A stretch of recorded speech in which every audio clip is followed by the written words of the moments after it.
what is qualitative research, what is types of qualitative research, है ना, and meaning क्या होता है, एंड उसी का एक पार्ट है आपका इथेनोग्राफी, और इसको भी कवर करने की कोशिश करेंगे। फर्दर जो मैंने बात किया था grounded theory and all that we may take in next class, because काफी सारा जो क्या कहते हैं सिलेबस है इसके अंदर।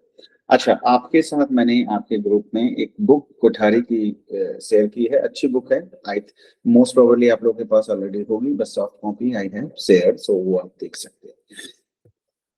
So in this unit, in this class, we are going to discuss fundamental of qualitative research in psychology, highlighting its significance, types, methods, and comparing it with quantitative research. Also highlighting ethical guidelines to qualitative research. What kind of ethical guidelines we should follow? So these are the objective to understand the qualitative research and differentiate between qualitative and quantitative research, explaining the types of qualitative research, describing the relevance of qualitative research. So all those things we will going to discuss here. So first, understand the meaning of the qualitative research means what it is. So qualitative research is a scientific method that systematically collects evidences, produces findings to answer questions. It helps to understand specific aspects of the community, culture, population, such as spiritual development among college students. It provides in-depth knowledge about human behavior and decision-making tendencies, bridging incomplete information gap. So होता क्या है कि अगर एक point of view से हम देखें qualitative research और क्वांटिटेटिव रिसर्च में क्या है। क्वांटिटेटिव रिसर्च की अगर हम बात करें, आपने कोई एक क्वेश्चनर ले लिया, वो आपने कर लिया किसी के ऊपर, so whatever the information is here, questions are here, that only you can ask to respondent, है ना। बट यहाँ पे क्या है, वो चीज नहीं है। क्यों नहीं है? क्योंकि क्वालिटेटिव रिसर्च में आपका फोकस क्वांटिटी पे नहीं है, नंबर्स पे नहीं है, तो आप मोर सब्जेक्टिव इंफॉर्मेशन ले सकते हैं, इन डेप्थ नॉलेज ले सकते हैं। सपोज दो लोग हैं और दो के दोनों ही डिप्रेस्ड है ना, और तो आपके स्केल पे आ रहा है, सपोज आपने बीडीआई किया और आपके स्केल पे आ रहा है, बिग डिप्रेशन इन्वेंटरी पे आ रहा है आपका जो स्कोर, वो स्कोर आ रहा है 20, दोनों का ही 20 आ रहा है। लेकिन जब आप दोनों से बात करते हो, एक का डिप्रेशन दूसरे की डिप्रेशन से क्वालिटेटिव डिफरेंस हो सकता है कि एक है जिसका अभी एक पर्सन है जिसका अभी डाइवोर्स हुआ है या ब्रेकअप हुआ है और उसकी जॉब चली गई, जिसकी वजह से वो डिप्रेशन में है। दूसरा क्या है, दूसरा पर्सन ऐसा है जिसका क्या कहते हैं, जिसने अपनी किसी लव्ड वन को का एक्सीडेंट हो गया, या उसकी फैमिली में जो उसके रिलेशन सब कुछ ठीक है, फाइनेंशियल ठीक है, बट जो रिलेशनशिप है with parents and all they are not good. और देयर आर स्टूडेंट्स पर्सन जो एग्जामिनेशन की तैयारी कर रहे हैं जैसे, और क्लियर नहीं कर पा रहे हैं, तो उसकी वजह से डिप्रेशन में जा रहे हैं, देयर इज नो होप। सो अब तीनों की क्वालिटी डिफरेंट हो गई। सो वहां पे आपका बीडीआई सिर्फ आपको स्कोर बताएगा कि इसको डिप्रेशन है, इसको सुसाइडल टेंडेंसीज हैं, बट बाकी की डिटेल नहीं बता पाएगा आपको, है ना। तो qualitative research is a scientific method that systematically collect evidences, produces findings to answer questions. It helps understand a specific aspect of community का कल्चर किस तरह का है, और population such as spiritual development among college students अगर आपको पता करना है तो वो आप हमसे बात कर सकते हैं, इंटरव्यू कर सकते हैं। तो वो एक इन डेप्थ नॉलेज देता है आपको ह्यूमन बिहेवियर के बारे में। तो टाइप्स की अगर हम बात करें तो human attempting to understand human nature, market research purposes, market research purpose होता है उनका, current trends, changing tastes and preferences of people. There are certain approaches of qualitative research. So कुछ चीजें हैं कि over the period of time food की habits कैसे change हो रही हैं, आपकी और आपके पेरेंट्स में डिफरेंस होगा, आपके और आपके बच्चों की फूड प्रेफरेंसेस में डिफरेंसेस होंगे, तो कैसे over the period of time change हो रही हैं। तो ये सारी चीजें आप क्वालिटेटिव तौर पे थोड़ा सा करना मुश्किल हो जाता है। तो अब इसमें हमारे जो मेथड्स होते हैं कंटेंट, सॉरी, इसमें क्वालिटेटिव रिसर्च में, that is case study, ethnography, historical method and grounded theory. तो इनके बारे में हम लोग बात करेंगे आज। तो case study, first thing that we will take the method. This method studies a specific case, providing in-depth knowledge through various data collection methods like interviews, observations, documents, and questionnaires. And the final report provides a rich, detailed, and holistic description of the case and its context. अब case study को ऐसे समझो कि आपके पास एक patient आया है ना, जिसको डिप्रेशन है, तो आपने उसको इंटरव्यू किया, उसकी फैमिली का इंटरव्यू किया, उसका इंटरव्यू किया, उसकी वाइफ का, उसके या हस्बैंड का, जो भी है, उसकी फैमिली मेंबर्स का, उसके आसपास के लोगों का। तो ये इंटरव्यू के थ्रू आपने इंफॉर्मेशन इकट्ठा की, and during interview you have observed also that person. आपने उसको ऑब्जर्व किया कि वो कैसा बिहेव कर रहा है, क्या कर रहा है, नहीं कर रहा है। अच्छा, कई बार ऐसा भी होगा कि पेशेंट आपसे झूठ भी बोल सकते हैं, है ना, कि कई बार ऐसा होगा। अभी मेरे पास कल एक फोन आया कि कनाडा में एक लड़की है जो एमए साइकोलॉजी ही कर रही है, वो एमएससी एमए जो भी होगा वहां पे, तो साइकोलॉजी का एक कोर्स कर रही है। अब वो वहां पे फेल हो गई, उसने कुछ भेजा होगा अपना रिसर्च पेपर, तो वो रिसर्च पेपर उसका क्या कहते हैं प्लेगरिज्म की वजह से क्या कहते हैं रिजेक्ट हो गया, या जो भी रीजंस हैं उसने जो बताया, that is what, that was like plagiarism and all. तो अब वो उसका फोन आया मेरे पास कि ऐसा, उसने तो नहीं किया, उसने किसी से फोन कराया कि ऐसा ऐसा वो है, तो क्या कहते हैं, और उसके घर वालों ने बोला कि है कि क्या कहते हैं, इसकी मेंटल हेल्थ ठीक नहीं थी, ये वो, तो इसकी वजह से ये हो गया, इस तरह की प्रॉब्लम हो गई। तो आया फोन मेरे पास ये लेके कि आप उसको बैक डेट में बना के ये दो कि उसकी मेंटल हेल्थ ठीक नहीं थी, इसकी वजह से ये प्रॉब्लम हो गई, है ना। तो अब आप ये सोचो, इसमें अब आपको थोड़ा सा अलर्ट रहना पड़ेगा, क्योंकि इसमें क्या है कि प्लेगरिज्म का मेंटल हेल्थ से क्या लेना देना। ठीक है, स्कूल परफॉर्मेंस कम हो गई, या उसने मिस कर दिया कॉलेज जाना, या उसने गई ही नहीं, उसकी वो फेल हो गई, वो समझ में आता है। ठीक है, दूसरी चीज, जब वो वहां पे है तो वहां पे क्यों नहीं दिखा रही है। ऐसा भी नहीं है कि वो इंडिया में आई, या तो वो इंडिया में आके रही, उसकी हेल्थ ठीक नहीं थी, इंडिया में आके रुकी और उसने यहाँ पे आके ट्रीटमेंट लिया। अगर ट्रीटमेंट अगर जेन्युइन है तो ट्रीटमेंट लेगी तो उसको सर्टिफिकेट भी मिल जाएगा, जिससे जिसके पास वो जा रही होगी। लेकिन यहाँ पे वो बोल रही प्लेगरिज्म का है, ये सारी चीजें। तो क्या होता है, तो ये सारे ऑब्जर्वेशंस हैं, वर्बल बिहेवियर, कैसे वो बात कर रहा है, क्या कर रहा है, तो वो ऑब्जर्वेशंस बहुत इंपॉर्टेंट। तो वहां पे कहीं ना कहीं कुछ प्रॉब्लमेटिक सिचुएशन थी। I don't know what it is, they उन्होंने रिवील तो नहीं किया, but I said no because आपको पता नहीं है कि वो क्या करना चाह रहे हैं क्या नहीं। तो आपके पास भी ऐसे केसेस आ सकते हैं, पता चला कोई आया है कि बैक डेटा बना दो, कुछ क्राइम करके आया, और बाद में आपको पुलिस बुला रही है या आपको कोर्ट में जाना पड़ रहा है। एक और रिसेंट एग्जांपल्स आपको देता हूँ, आपकी यूनिवर्सिटी खुद है यहाँ पे राजस्थान में। तो कोटा में क्या हो रहा है कि कोटा में बहुत सारी सुसाइड्स हो रही हैं, पता है कि नहीं पता। कोटा में कोचिंग हो रही है तो स्टूडेंट्स पता बहुत है। सारे सुसाइड करते हैं, है ना। हाँ जी। अभी हाँ कल भी जी सर। कल परसों फिर जी। सुसाइड हुए। पिछले नौ महीनों में अगर आप काउंट करो तो करीब 25 से 26 सुसाइड्स हो चुकी है ना।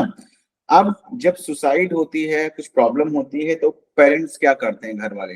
अभी तक तो ये बचे हुए थे। कल एक कोचिंग है, बहुत फेमस है, आप नाम भी जानते होंगे, एलन। अभी न्यूज में मैं सुन रहा था कि वहां पे पेरेंट्स ने उनके ऊपर केस कर दिया। तो similarly that can happen to you. आपकी गलती हो या ना हो, that is a different thing.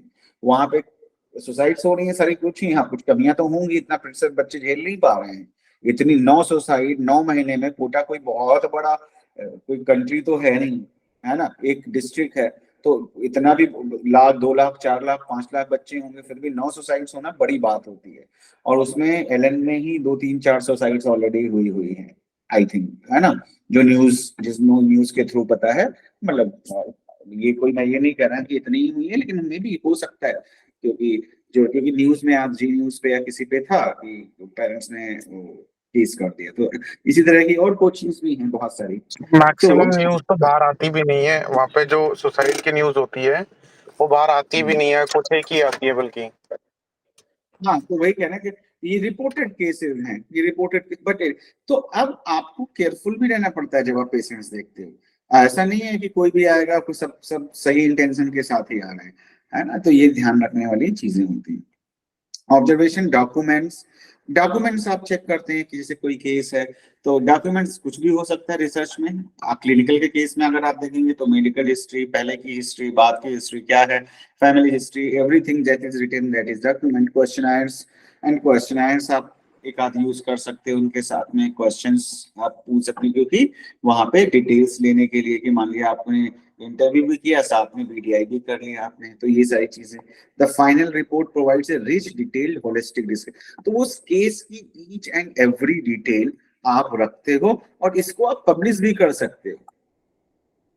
कोई यूनिक केस है, जैसे पुनीत आप केसेस देखते हैं, ऑटिज्म का कोई बच्चा है, सिग्निफिकेंट इंप्रूवमेंट किया या उसने कुछ किया, तो आप उसका सारा डिटेल रखोगे, तो उसका उसका एक पेपर बना के आप प्रेजेंट भी कर सकते हैं, है ना, और जनरल के लिए भेज सकते हैं, या जो भी लोग आप पेशेंट्स देखते हैं, तो अगर डिटेल हिस्ट्री सारी लेते हैं, किस तरह से काम किया, क्या नई चीजें यूज की, क्या इम्पैक्ट आया उसके ऊपर, फैमिली के साथ क्या चैलेंजेस आए, everything that you can do, so that is a case study.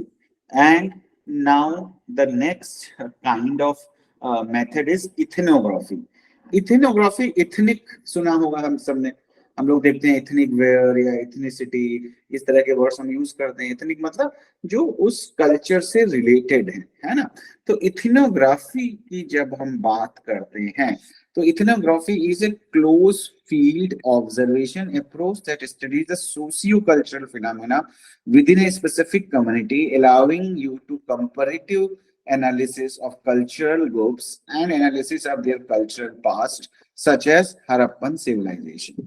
तो सपोज आप किसी ट्राइब्स को ऑब्जर्व करना चाहते हैं, है ना, और देखना चाहते हैं कि वो कैसे डिफरेंट है, बिकॉज इंडिया में बहुत सारे लोग, बहुत ट्राइब्स हैं, उनका अपना कल्चर है, उनका अपना तरीका है रहने का, उनका अपना कपड़ा पहनने का तरीका है, उनकी अपनी मैरिज सेरेमनी डिफरेंट तरीके से हो सकता होती हो, उनके अपने क्या कहते हैं फूड हैबिट्स डिफरेंट होंगी। तो ये इस तरह की जो चीजें हैं, स्टडीज हैं, उनको हम इथनोग्राफी बोलते हैं, जहां हम कल्चर वो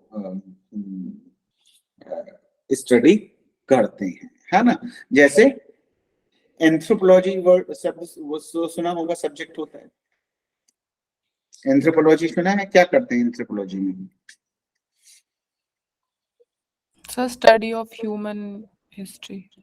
हाँ, ह्यूमन कल्चर एंड हिस्ट्री कैसे इवॉल्व हुए over the period of time, है ना, ह्यूमन इवॉल्व हो, सो दैट इज व्हाट। तो वहां पे भी आप इथनोग्राफी और सारी चीजें यूज करते हैं। तो this is what ethnography is, where you study socio cultural phenomena of any specific society, community, tribe, है ना, and you try to compare different cultural groups। तो वो सारी चीजें हम वहाँ पे करते हैं। देन तीसरी चीज आती है जो हम देखते हैं, वो है हिस्टोरिकल मेथड। अभी हम इंट्रोडक्टरी कर रहे हैं, डिटेल में भी हम इनको पढ़ेंगे। तो हिस्टोरिकल मेथड्स में क्या है? हिस्टोरिकल मेथड वर्ड से ही आपको पता लग रहा है कि this method aids in understanding causal relationship by evaluating a data to event testing hypothesis about the cause, effects and trends and explaining current and future events। तो क्या है हिस्टोरिकल का मतलब? क्या हुआ कि जो पहले हो चुका है, हिस्ट्री का मतलब यही है। तो now you have some document, something is there and then you are studying it।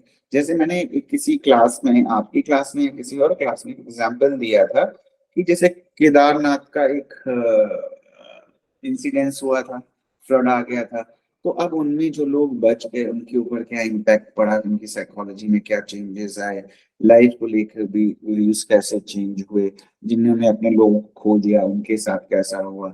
उसी तरह से बहुत पहले 20-25 साल पहले भुज में एक अर्थक्वेक आया था, बहुत सीवियर।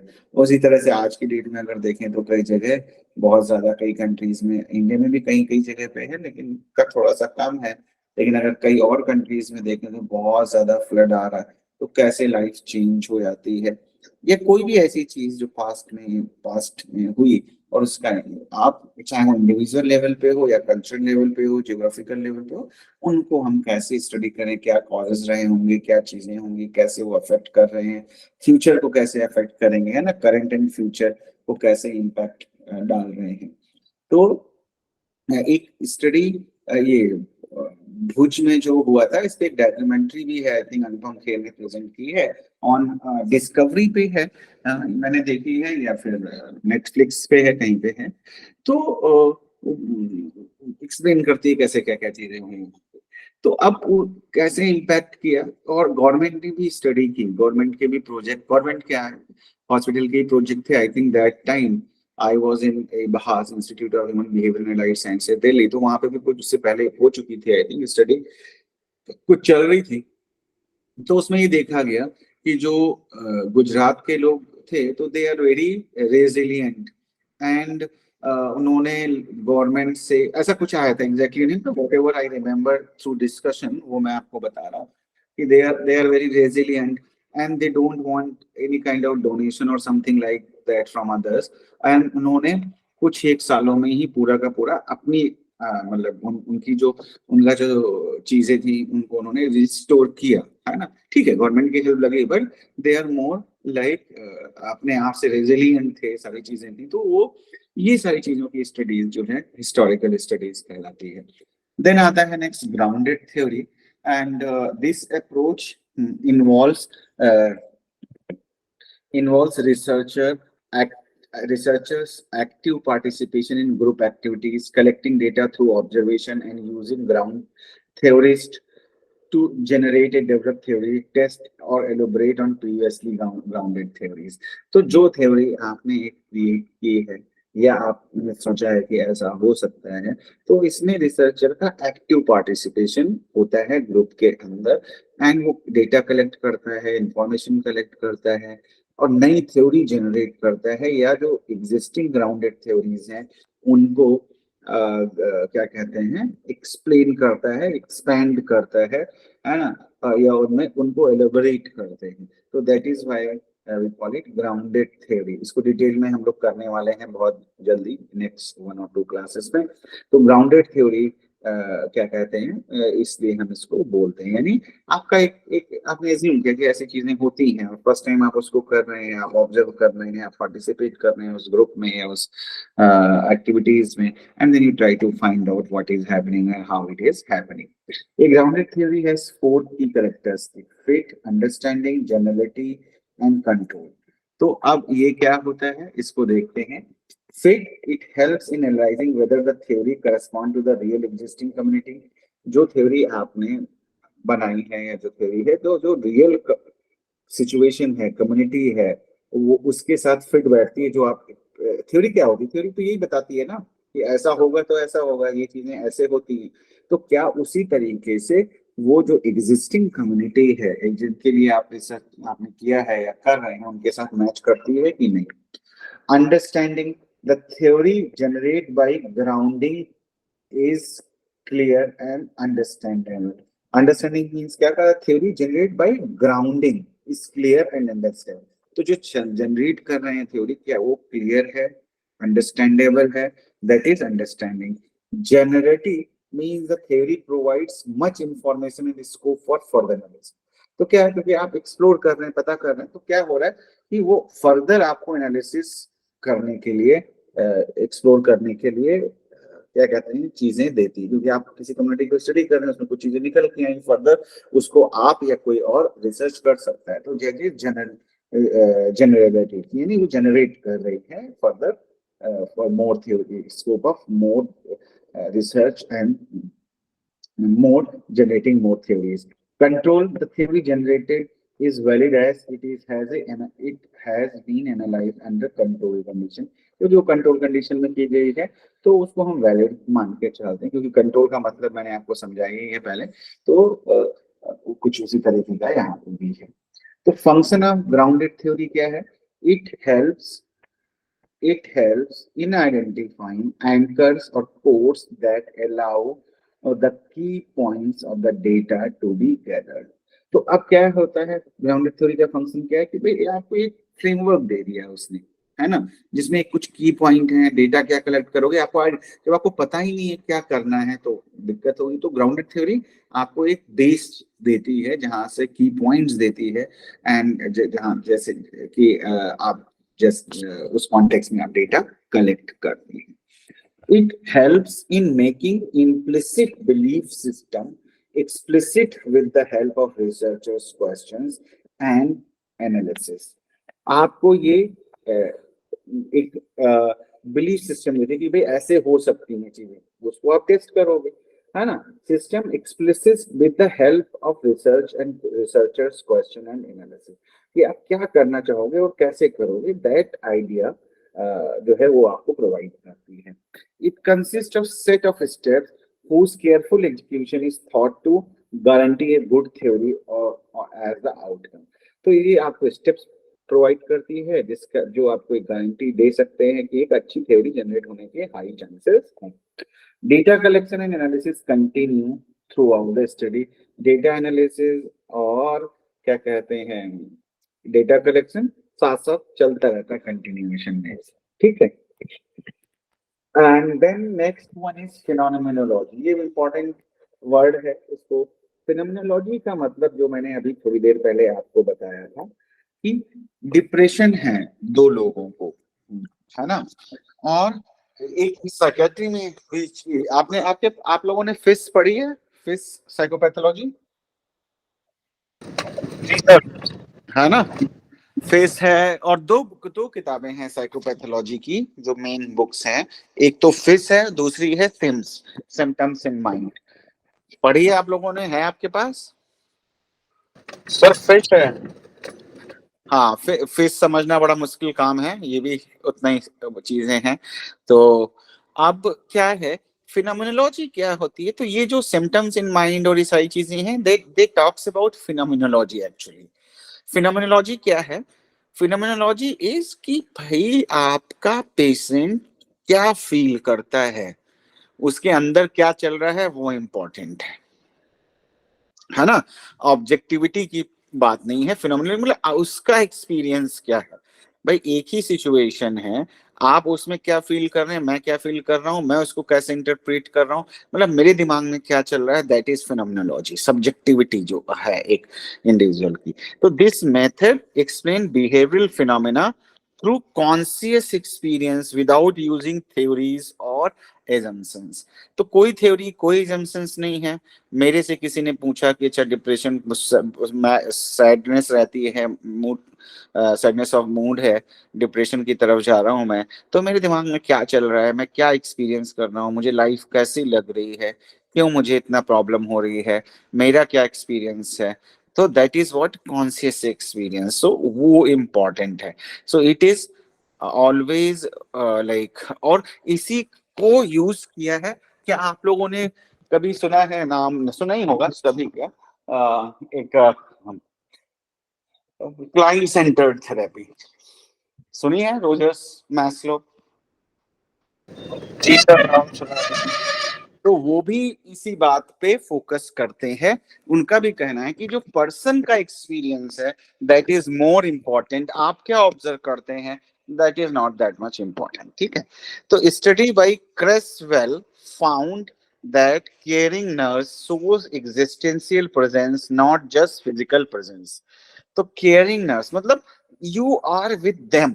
एक तो होता है कि भाई एक पर्सन है जो आपके पास आ रहा है, नर्स आ रही है, आपको देख के चली जा रही है, मेडिसिन मुंह में डाल के और खिला के और जा रही है। एक है जो आपसे 2 मिनट बात करती है, अच्छा बहुत पेन हो रहा होगा, आप कैसा फील कर रहे हो, तो दैट इज काइंड ऑफ कि भाई वो आपको वो आपकी चीजों को समझने की कोशिश कर रही, तो that is more useful actually.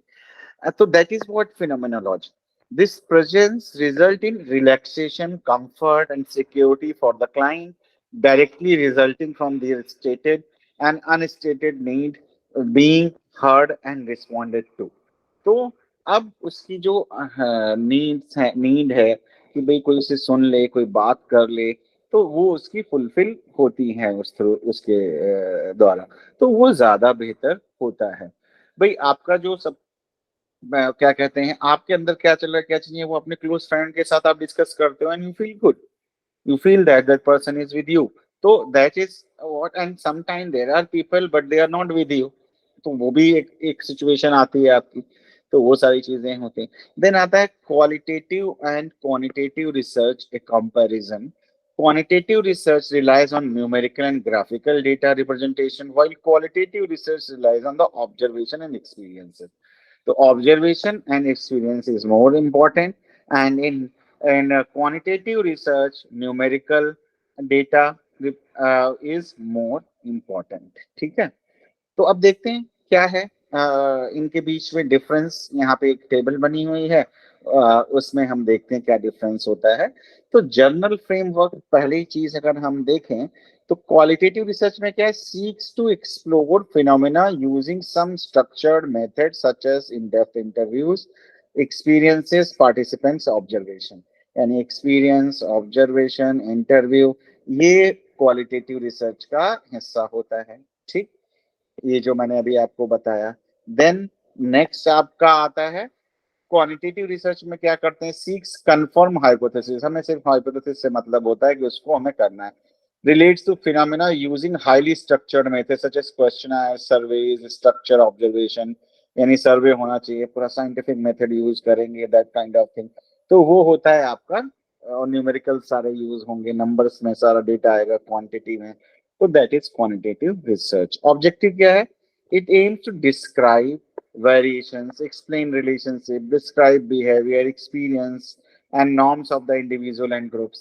It aims to quantify. इसका हमको होता है भाई क्वांटिटी क्या आ रही है, इनके बीच में रिलेशनशिप क्या है, कोरिलेशन कितना है, एफ टेस्ट में क्या आ रहा है, दैट इज व्हाट. यहाँ पे क्या है कि भाई एक्सप्लेन करना रिलेशनशिप कैसा है, डिस्क्राइब करना बिहेवियर को, क्या सोसाइटी के क्या नाम्स हैं, उसके अकॉर्डिंग किस तरह से उसके बिहेवियर है, उसके एक्सपीरियंसेस हैं, वो सारी चीजें. अब यहाँ पे क्वेश्चंस कैसे करते हैं, question use for data collection और open ended.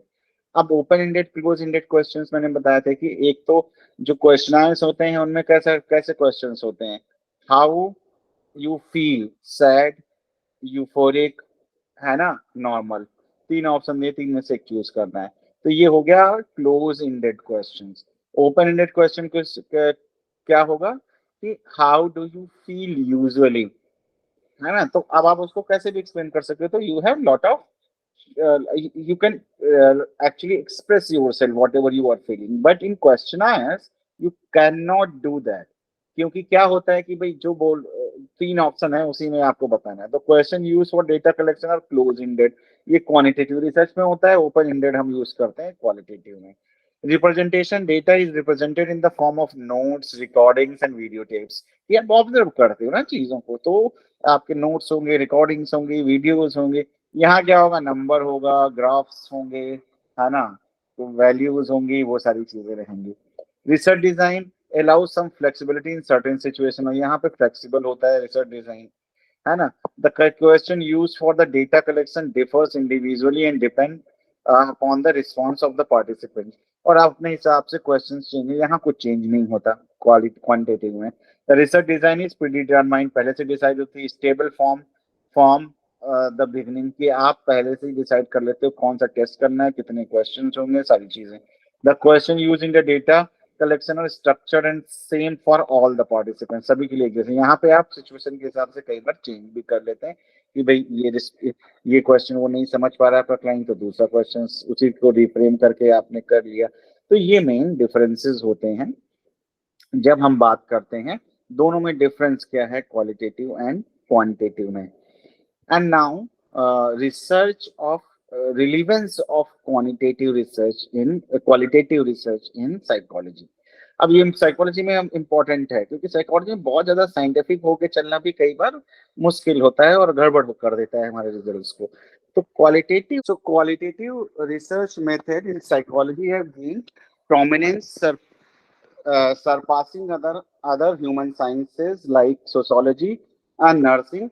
Unlike natural science methods, which are experimental methods to examine causal relationship, qualitative research focuses on understanding phenomena rather than the explaining them. अब देखो phenomena क्या है, phenomenology phenomena से ही बनती है word जो बना। तो जो और साइंसेज हैं उनका जो जो खास तौर पे जो फिजिकल साइंसेज है, नेचुरल साइंसेज जिनको हम बोलते हैं, केमिस्ट्री, फिजिक्स, मैथ, तो उसमें क्या है कि आपको बहुत ही एग्जैक्ट एक्सपेरिमेंटल मेथड्स आप यूज करते हो। लेकिन जब साइकोलॉजी की बात आती है तो आप उतना साइंटिफिक नहीं हो सकते। इंसान या ह्यूमन बीइंग कोई मशीन तो है नहीं कि आप उसमें एक चेंज करके फिर चेक कर लोगे, फिर थोड़ा सा चेंज करके फिर चेक कर लोगे। तो यहाँ पे जो ये क्वालिटेटिव रिसर्च है ज्यादा बेहतर थी, क्योंकि ये फोकस करती है इंडिविजुअल के एक्सपीरियंसेस पे, उसके दिमाग में क्या चल रहा है ना, उन सारी चीजों को फोकस करती है। उसका कल्चरल कॉन्टेक्स्ट क्या है, उसका क्या कहते हैं, फैमिली रिलेशंस कैसे हैं, बहुत सारी ऐसी चीजें जो क्वालिटेटिव रिसर्च ज्यादा बेहतर तरीके से समझाती है in case of like psychology. So that is why psychology में इसका रिलेवेंस और बढ़ जाता है। तो qualitative research provides in depth understanding of human nature, attitude, behaviour and experiences. जो मैंने बताया कि बहुत ही डेप्थ में जाके डिटेल पता करना, क्या फील कर रहा है, कैसे कर रहा है, एटीट्यूड क्या है, उसका बैकग्राउंड क्या है, all those things becomes very important. तो it aids in textual description, identifying social norms, है ना, रिलीजन, जेंडर रोल्स की मेल फीमेल के बिहेवियर में क्या डिफरेंस है। भाई आप देखो ना, एक ही सोसाइटी में मेल का बिहेवियर अलग होगा, फीमेल का अलग होगा। अब एक एग्जांपल मैं बताता हूँ कि एक ही फैमिली में, सोसाइटी भी छोड़ दो, कि फीमेल्स के लिए अलग रूल्स बने हैं और मेल के लिए अलग है। बच्चे हैं दो, जो 15-18 साल के हैं, लड़की भी है लड़का भी है। तो लड़के अगर रात के 10 बजे तक बाहर रहते हैं कोई प्रॉब्लम नहीं, लड़की रहती है तो प्रॉब्लम है। लड़की कैसे कपड़े पहनेगी, क्या करेगी, किससे बात करेगी, एवरीथिंग इज लाइक डिसाइडेड। बहुत सारी चीजें होती हैं। तो इसी तरह कल्चर टू कल्चरल डिफरेंसेस होते हैं एक सोसाइटी में, एक घर में, रूल्स, रोल्स, रिलीजन, और वो भी एक ही सोसाइटी में दो डिफरेंट रिलीजन के लोग रह रहे हैं तो उनका खाना पीना, रहना और कपड़े पहनने का ढंग चेंज हो सकता है, बिकॉज और खासतौर पे अपनी सोसाइटी में अगर हम देखें तो बहुत डाइवर्सिटी है। इवन तो उन सारी चीजों को समझने के लिए आपके क्वेश्चन और ये क्वांटिटेटिव रिसर्च काम नहीं करती है। तो socio economic status, understanding unquantifiable behaviour phenomena, अब इसको क्वांटिफाई भी नहीं कर सकते बहुत सारी चीजों को आप। Collecting data in natural situations, determining meaningful factors for respondents, open-ended questions, enable uncovering quantifiable facts।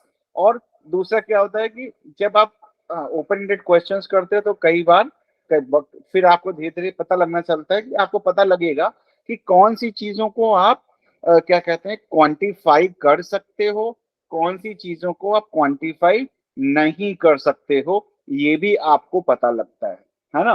तो उसके बेस पे फर्दर आप क्वेश्चन आंसर वो और क्वांटिटेटिव रिसर्च भी आप फिर आगे कर पाते हैं।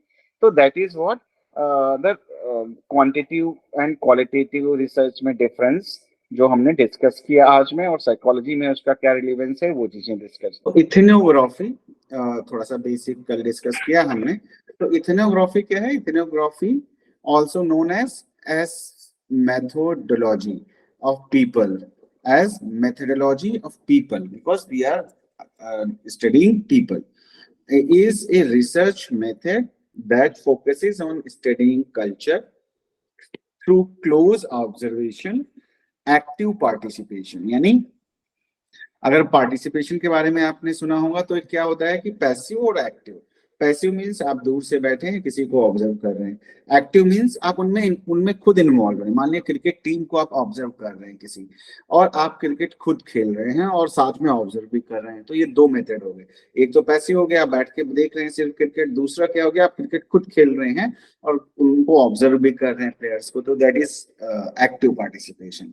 And it involves collecting information from various community members through chain sampling, re-interviewing, staying within the community for months. So आप उसी कम्युनिटी में महीनों रह रहे हैं उनके साथ में और स्टडी कर रहे हैं, तो इंटरव्यू कर रहे हैं, फिर बात कर रहे हैं, री इंटरव्यू कर रहे हैं। चेन सैम्पलिंग मतलब एक से बात की, फिर उसी के साथ में किसी दूसरे और से बात की, उसके थ्रू आप किसी और से मिले तो आपने उससे बात की, ये सारी चीजें।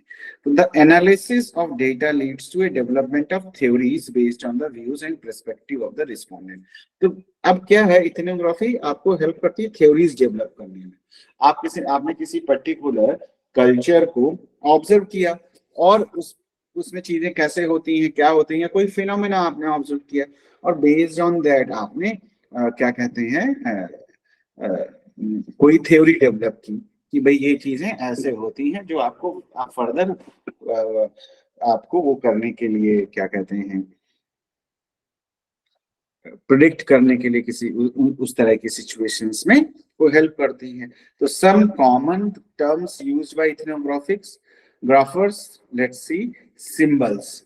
Symbols refers to any tradition or material artifact of a particular culture such as art, clothing, food, technology and rituals। कि वो क्या करते हैं, किस तरह के उनके कपड़े हैं, उनका कल्चर, कुछ मटेरियल आर्टिफैक्ट्स कुछ हैं ऐसे। जैसे हम अपने हिंदू कल्चर की बात करें तो we usually most of us we put मूर्तिज इन आवर हाउस, उनकी हम पूजा करते हैं, that is different from other. तो उसी तरीके से हम पर्टिकुलर, जैसे अगर हम देखें हमारा पहनावा, दो अभी बहुत वेस्टर्न क्लोथ्स हम लोग पहनते हैं, अदरवाइज हमारा पहनावा भी डिफरेंट था। So all those things, how they are different, how they like wear clothes, all those things that are symbols.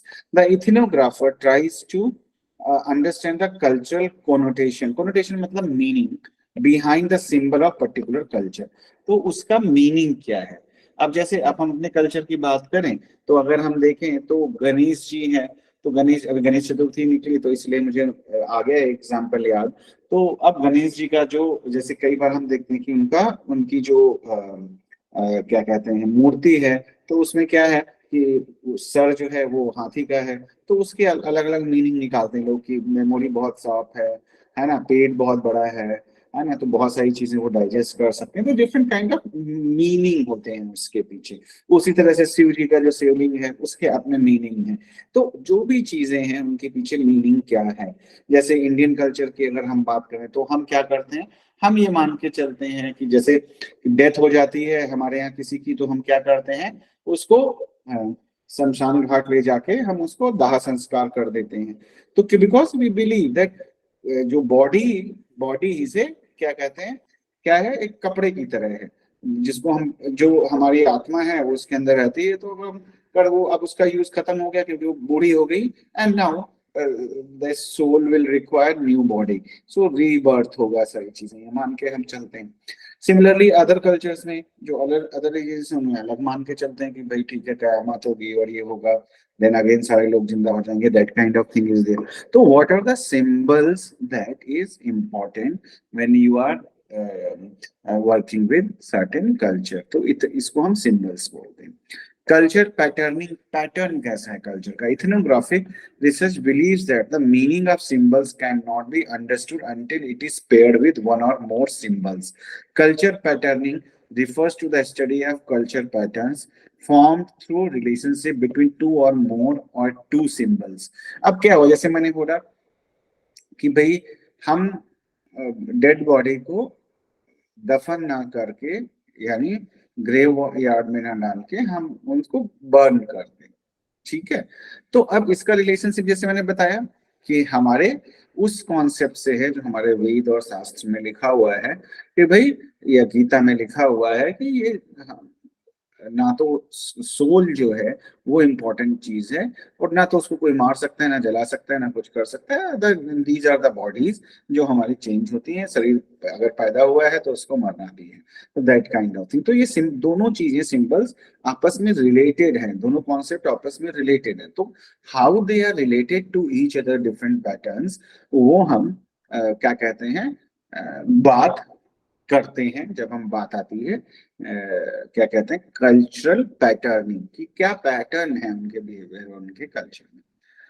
tacit knowledge, it refers to those cultural beliefs which are formed in nature. They are so deeply embedded in their culture that they rarely need to be discussed by the members in the explicit way. Such knowledge cannot be observed but need to be inferred by the ethnographer, that is prejudice or orthodox belief. तो बहुत सारी चीजें क्या हैं, बहुत सारी चीजें क्या है कि जिसके बारे में हम बात भी नहीं करते, मतलब जो बहुत ही डीप रूटेड है हमारे अंदर, और हम उसको मानते हैं, उसके बारे में हम कभी बात नहीं करते, हम बैठ के ये बात नहीं करते। एक अंग्रेज के लिए, वेस्टर्न कंट्री वाले के लिए ये या किसी और कंट्री वाले के लिए ये कॉन्सेप्ट नया होगा। क्या नया होगा कि भाई सोल क्या होती है, या आत्मा क्या होती है, अहम क्या होता है ना। ये हमारे लिए नई चीज नहीं है ना। मोक्ष क्या होता है, निर्वाणा क्या होता है, उनके लिए बड़ा फैसिनेटिंग हो सकता है।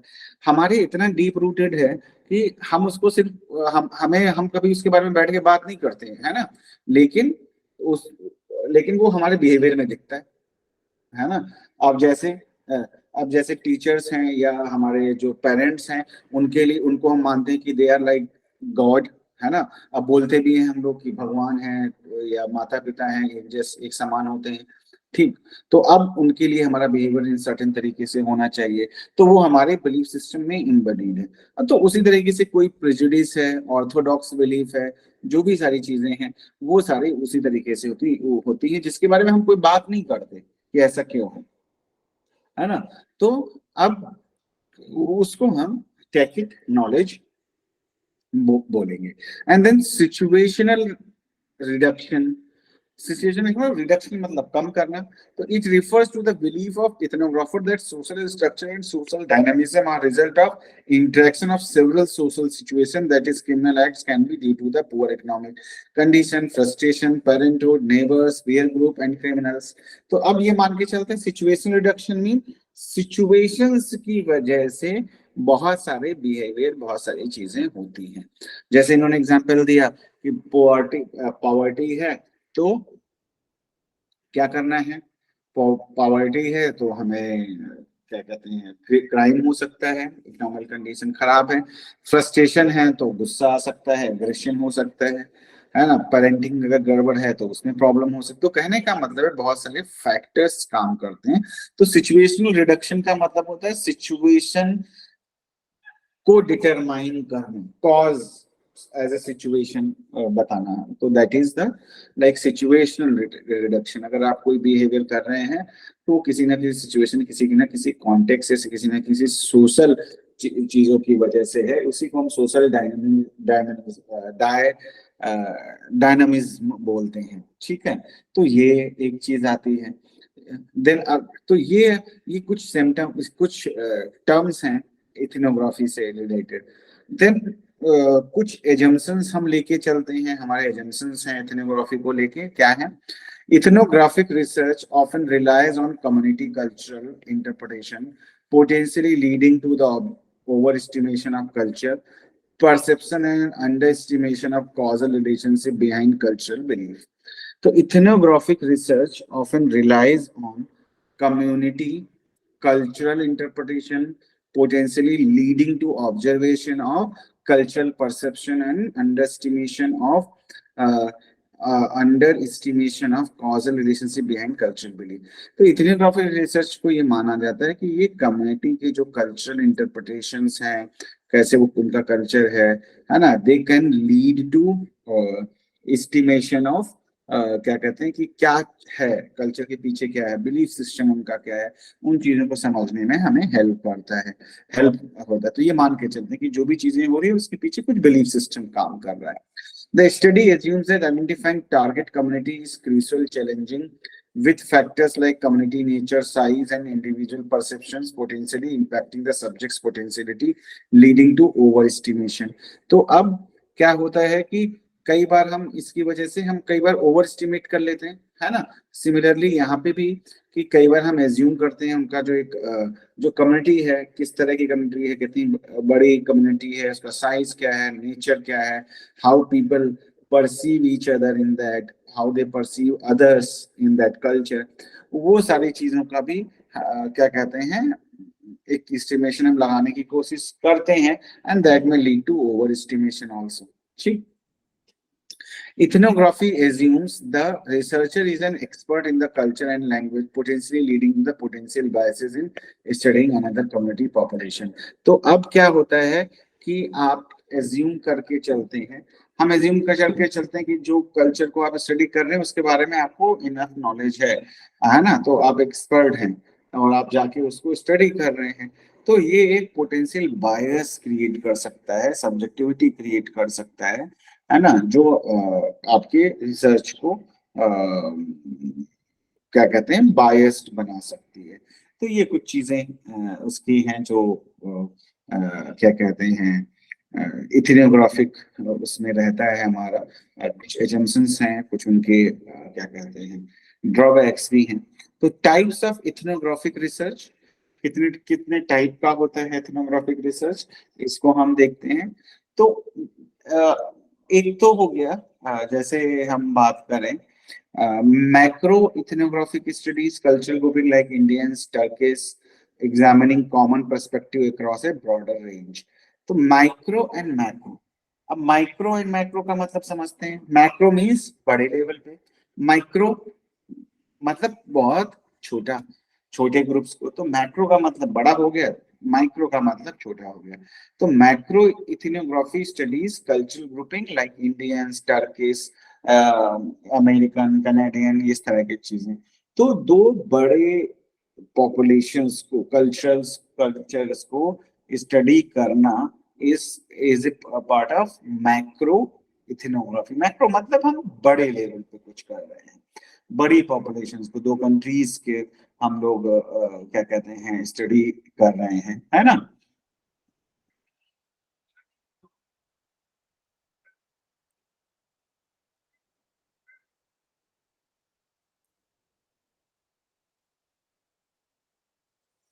ये इसमें 1 मिनट वेट।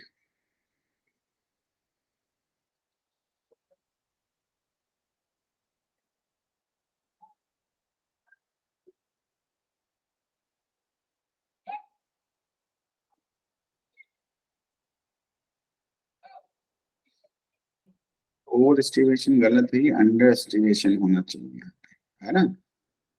ये बाकी जगह वर्ड कोई में कुछ कंफ्यूजन होता है, अंडर एस्टिमेशन होना चाहिए यहाँ पे, है ना। बट एनीवेज, तो माइक्रो का मतलब छोटे लेवल पे, जैसे लोकल गवर्नमेंट, दो ग्रुप्स, दो कल्चर की, जैसे हम छोटे लेवल पे कर रहे हैं कि आप कहीं रहते हैं तो वहां पे आप देखना चाहते हैं कि हिंदूज का व्यू क्या है, सिख्स का क्या है, एंड बाकी लोगों का क्या है। उसी तरह से गवर्नमेंट स्कूल, प्राइवेट स्कूल्स में क्या डिफरेंस मतलब है बेसिकली। तो इस तरह की चीजों के बारे में हम लोग जब लेते हैं तो माइक्रो लेवल है, मतलब छोटे लेवल पे हम काम कर रहे हैं। तो दूसरा आपका है क्या कहते हैं इमिक पर्सपेक्टिव एंड इटिक पर्सपेक्टिव।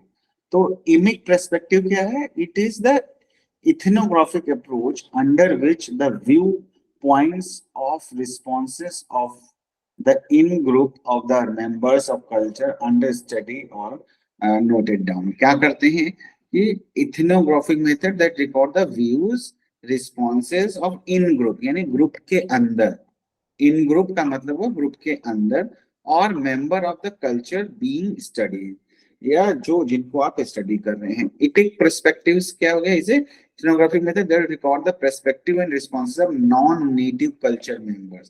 कि अब मान लिया कि कोई राजस्थान से है ना, तो एक तो राजस्थान वाले लोगों से पूछा जाए कि उनके कल्चर के बारे में, तो हो गया इन ग्रुप।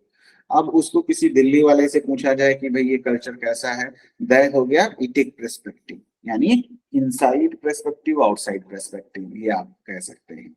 देन आपका आता है purpose of ethnographic research. Ethnographic research का पर्पस क्या है, लेट्स अंडरस्टैंड।